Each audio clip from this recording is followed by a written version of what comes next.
you will have the chance to vote for change in November for Steve Hilton, because change is coming to California.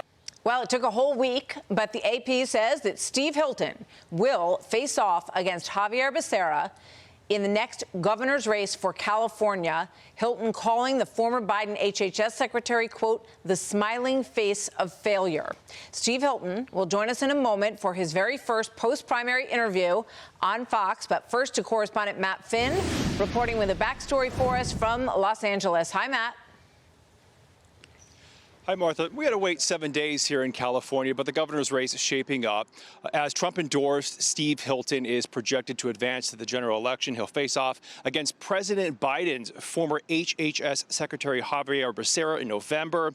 Democratic billionaire Tom Steyer, he officially conceded after spending more than $200 million on a failed campaign. Now, Steve Hilton calls California's painfully slow vote count system insane. Right. Hi, everyone. How are you doing? Good to see you all. I just want to give you a very quick update on the governor race, and then we're going to get into talking about what we're here to focus on. I'm very pleased to say that we remain confident that...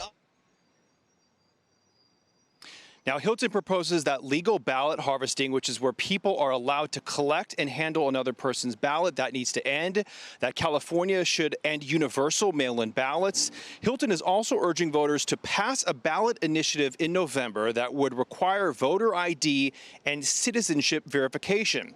Now, Becerra says he's, quote, against voter suppression, but agrees with critics who say California's vote count takes too long. If we all voted a lot earlier, so that we don't end up having that big backlog at the end, it probably would help every county process the votes faster. And we are more than a week after Election Day now, and the latest update from LA County, they say they still have 18,000 mail-in ballots to process. Martha. Wow, incredible. Matt, thank you very much. Steve Hilton, Republican candidate for California governor, joins us now. Steve, welcome. Congratulations to you. You were a tireless campaigner, and as we said hello in the break, and you said the hard work starts now. So what does that look like for you, and congratulations. Thank you, Martha. I just want to note something. Just look at Xavier Becerra there. Shows why he's such a terrible and beatable candidate. So asked about why it takes so long, he basically said, yeah, it's the voters' fault. You didn't vote early enough. You should have got on with it sooner. I mean, this guy just doesn't take responsibility for anything. And it's why the starting point of the campaign, actually, which is to point out that we've had 16 years of one-party rule in California. He's been part of that. He's been a career politician in California for 36 years, part of the California political machine. He owns all this because he was asked the other week on an interview on CNN, is there anything that he disagrees with in terms of the policy or the plans or the implementation of those things in the last 16 years? He couldn't say anything that he would do differently.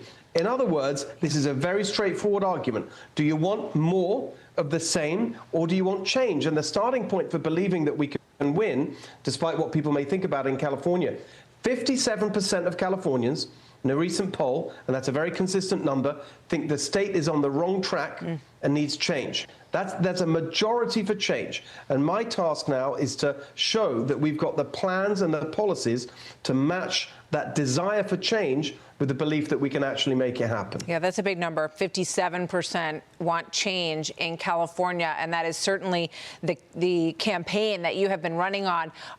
What's the plan for debates? Because I would love to see you and Becerra on the debate stage. Has that discussion begun yet? Well, we've said to all the news organizations that we are ready to do that at any time, because I love debates, and that's what it should be all about, because the case against the Democrats regime in California that they've been in charge now for 16 years is unanswerable. That's why they probably don't want to have a debate. We've ended up with the highest poverty rate in the country, the highest unemployment rate, the highest cost of living by far. You've got businesses leaving, hundreds of thousands of people leaving, the highest housing costs. Everywhere you look, We haven't mentioned homelessness. The school results are a disaster, despite spending nearly more than any other state. We have the highest taxes in the country for the worst results. So that's a case that needs to be prosecuted. I'm going to be doing that with or without a debate, but also laying out the positive alternative. Your first 100 grand tax-free, $3 gas, cut your electric bills in half. How are you going to do $3 gas, Steve? How does that work? So before the Iran war, there were 40 states in America with gas at $3 or below, most of them without oil reserves. We have abundant oil reserves in California, but because of their extremist energy policies, we are now importing nearly 80% of the oil that we use from places like Iraq. It's insane. That's what's driving up the cost. That's why refineries are closing. It's an example of how actually the answer to many of our problems in California is just common sense. It's not complicated. The government's got too big, the regulations are too extreme, the taxes are too high. We need to cut your costs, help your business, fix our schools. It's a very simple, positive plan. Yeah, I mean, I can't really imagine who's going to argue with wanting to fix the things that you list, but a lot of these voters are just hardcore Democrat voters who have not voted for Republicans. What is the secret to persuadable voters and also maybe getting voters to come out for you from some of these rural areas in California? Because this is not Los Angeles, it's the whole state. How are you going to get these new voters to come out for you? Well, the first point to start with is actually California is a much more Republican state than people think. If you look at the numbers of people who voted for President Trump in California, 6.1 million in 2024, without the president really even campaigning here. If all of those people vote for me in November, that's probably enough to win. Wow. Now, we're not going to get 100% of a presidential year turnout, of course, but that's the starting point.